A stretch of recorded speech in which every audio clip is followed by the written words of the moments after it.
Hello, good morning po sa ating lahat. Good evening saan mang dakong lugar po kayo naroroon.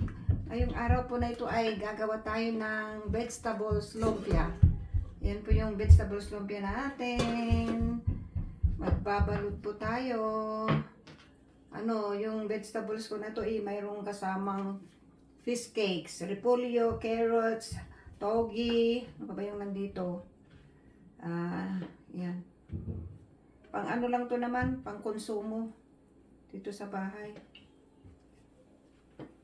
Naghugas na po ako ng aking kamay. Kaya hindi ko na kailangang lagyan ng plastic. Ayan. Lagyan natin ng, basahin natin yung dulo ng wrapper. Ayan o. Ayan po. Para may pang merienda tayo.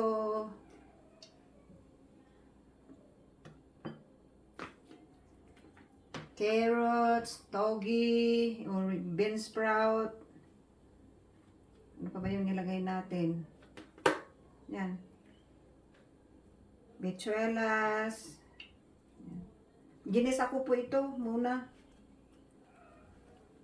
Masyadong malalaki na yata yung pag-ano ko. Di bali, luto na naman to. Ang iluluto na lang yung wrapper.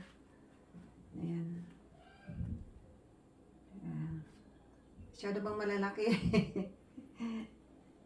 May nagawa na kami dito ng asawa ko. O yung asawa ko nandyan, gumagawa din, kaya lang ayaw niyang pa-video. Yung kumpare ko pala, sabi niya, huwag mo sabihin asawa mo ko, sabi mo kumpare daw. Ay, naka. Parang kulang yata yung wrapper namin Frozen po ito na wrapper.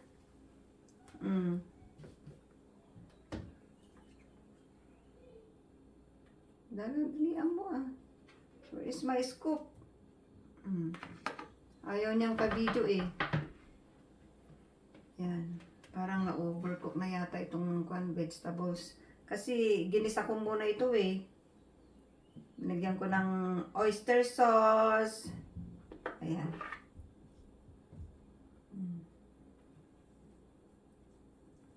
Ganyan lang kasimple yung gagawin ko, mga kaibigan.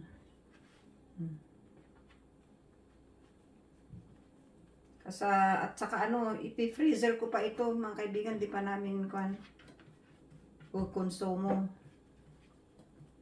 Lagay ko sa freezer. Kasi mas crunchy siya pagka nakalagay muna sa freezer.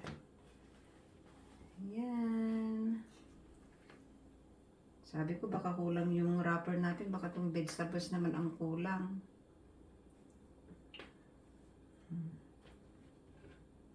Yan lang po kasimple yung paggawa ko ng gulay na spring roll.